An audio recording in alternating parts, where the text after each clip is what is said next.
Alain, propos d'un Normand. Les maîtres de guerre.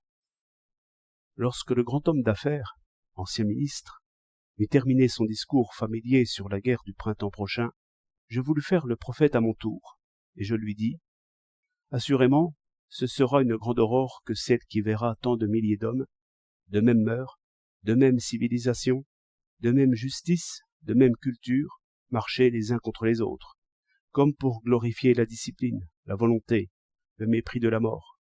Cela fera fuir les lièvres et rougir les poltrons. Cela affirmera une fois de plus la victoire de l'homme sur l'animal. Ce sera un pas magnifique du droit sur cette terre. Toutes les puissances louches et toutes les puissances viles en frémiront.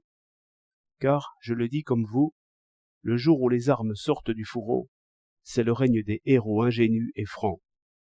L'usure, la fraude, le mensonge fuient alors dans leur tanière, car c'est le courage alors qui est roi sur la terre.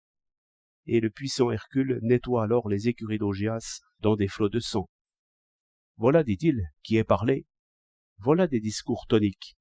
C'est par le fer qu'on traite l'anémie et les pâles couleurs. Morbleu. Attendez, lui dis-je, j'ai mieux à dire encore. Cette force souveraine ne règne qu'un jour, et le soir même on lui creuse une fosse.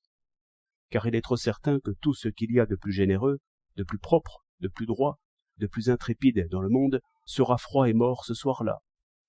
Et je vois que l'usure, la fraude, le mensonge sortiront alors prudemment la tête, un peu rassurés par ce massacre de justes. Aussi, j'imagine autre chose à l'aurore.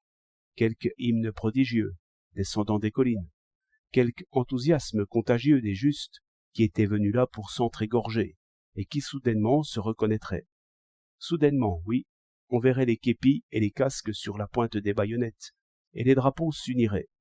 Nul n'y résisterait.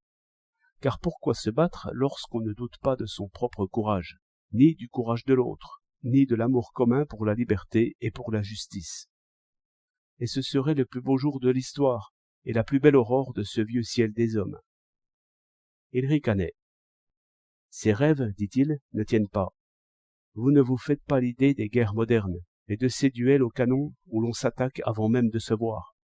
Vous oubliez les aéroplanes et les dirigeables qui, bien des nuits avant cette rencontre, ont jeté des bombes sur les villes, tuant les vieillards, les femmes et les enfants, semant des crimes inexpiables et de formidables haines. Vous comptez sans l'entraînement de l'action, sans le prestige des chefs, sans le mécanisme de la discipline, sans les ricochets même de la peur, qui, par la honte, se change en colère. Vous comptez enfin sans ces admirables mouvements des peuples qui tout d'un coup, après 1000 discours sans effet, se lèvent et marchent, pour dépenser leurs forces de jeunesse et de renaissance. Non, cette réconciliation ne se fera jamais, n'y comptez pas. Vous diriez presque, lui répondis-je, que vous y avez pourvu. Mais il ne rougit point comme j'espérais à cette parole, et je compris que j'étais un bien petit garçon. 5 mars 1912.